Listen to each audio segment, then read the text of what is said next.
Open the hood of a 2026 pickup, and you will not find an engine. You will find a fortress of molded plastic. And the moment you try to get past it, the costs start piling up. Tamper-resistant fasteners, encrypted modules, and components that are legally off-limits to anyone outside the dealership network. The backyard mechanic is being buried alive. And none of this happened by chance. This is a deliberate, calculated assault on your bank account.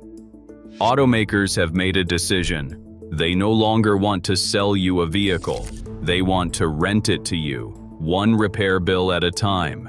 They sealed the engine bay. They encrypted the software. And now they pocket $200 an hour just to let you fix something you already paid for.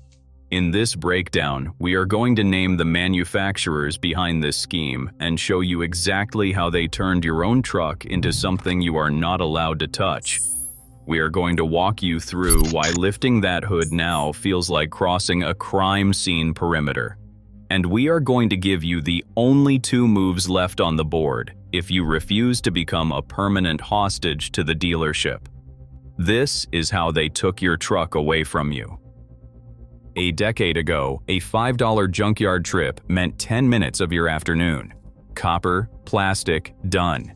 Plug it in, move on. Today, you can take a perfectly functional replacement switch and install it in a current generation Ford or Chevrolet, and the truck will simply refuse it. The vehicle runs a scan. It reads the digital ID embedded in that switch. It checks it against an approved factory list. If the number does not match, the system locks itself out. The part works, the wiring works. But the truck acts as though you tried to install a hand grenade. To get past that wall, you have to tow the vehicle to a dealer, hand over an hour of labor fees, and watch a technician connect a laptop to grant permission for a part you already own. They digitized the repair process and kept the access code. This has nothing to do with safety. It is a targeted strike against the used parts market, designed to funnel every dollar back through the dealership counter. And long before the software locks arrived, they built the physical barriers. The industry calls it value engineering. What it actually is an obstacle course. On a modern truck, routine maintenance has been turned into an architectural puzzle. Swap out a headlight on a 1990 Silverado, and you needed 30 seconds and a flathead screwdriver. On today's equivalent, you are pulling the plastic wheel well liner or dismantling the front fascia just to reach the bulb. On several European models, the transmission dipstick has been deleted entirely. There is no way to check your own fluid. You trust a sensor. When that sensor fails, you are not replacing a sensor. You are replacing a transmission. Then, there is what happens on a modern Ford Super Duty when a major repair is needed. The engine is crammed so deep into the bay that mechanics routinely have to lift the entire cab off the frame to access it. A Saturday morning job has become a $4,000 invoice. Not because the job got harder, because you cannot physically reach the components without a $10,000 commercial lift. They will tell you it is about aerodynamics and space efficiency. That is not the reason. The reason is that they want you to look under that hood, feel completely helpless, and reach for your credit card. And do not assume the battery is still yours. On a wide range of modern vehicles, including BMW and several Ford platforms, the car runs a battery management system that monitors charge history and degradation patterns.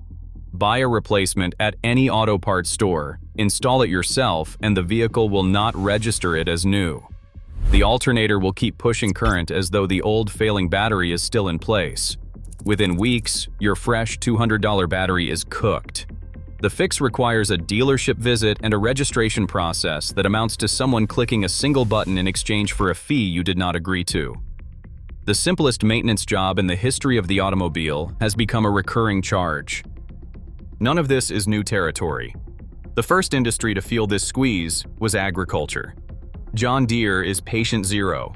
Farmers spent $500,000 on a machine and then watched it brick itself over a failed $50 sensor. The farmer could swap the sensor with a wrench in 10 minutes, but the software refused to accept an unregistered part. The dealer had to drive out to the field and authorize the repair with a laptop. Crops were sitting in the sun. Every hour of delay was money bleeding out. And the farmer had no recourse because the machine they bought was never fully theirs.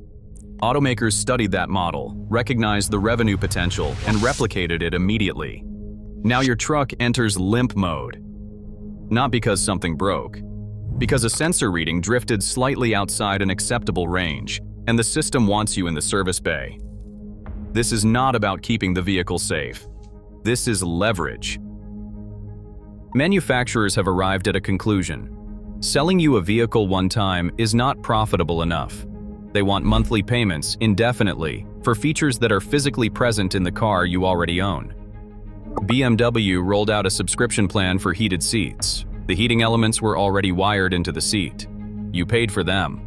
But a software gate stood between you and your own upholstery. Toyota tested a recurring fee for remote start, a function tied to a key fob that left the factory floor with your vehicle. A digital meter was installed between you and your property, and they expected you to keep feeding it. This is not a service model. This is appropriation.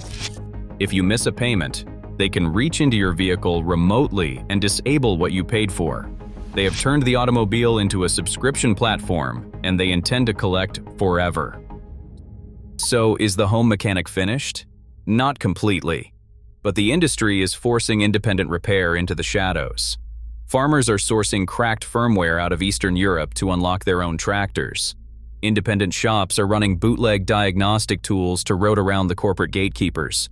Owners are keeping 20-year-old trucks alive through sheer stubbornness, refusing to trade down to a computer with wheels.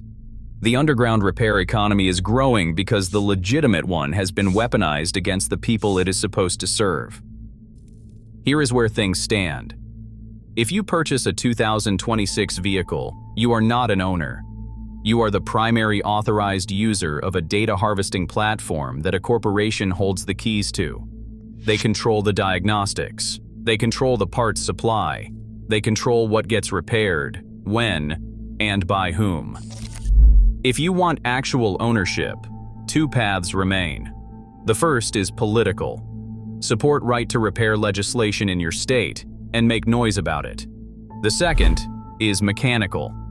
Buy older vehicles.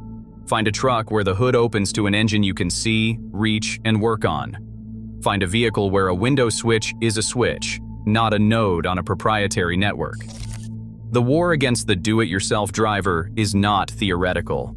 They sealed the hood, they locked the code, but they cannot legislate away your purchasing decisions. Refuse the ransom, keep the old iron running, and never accept that fixing what you own is something you need to ask permission for.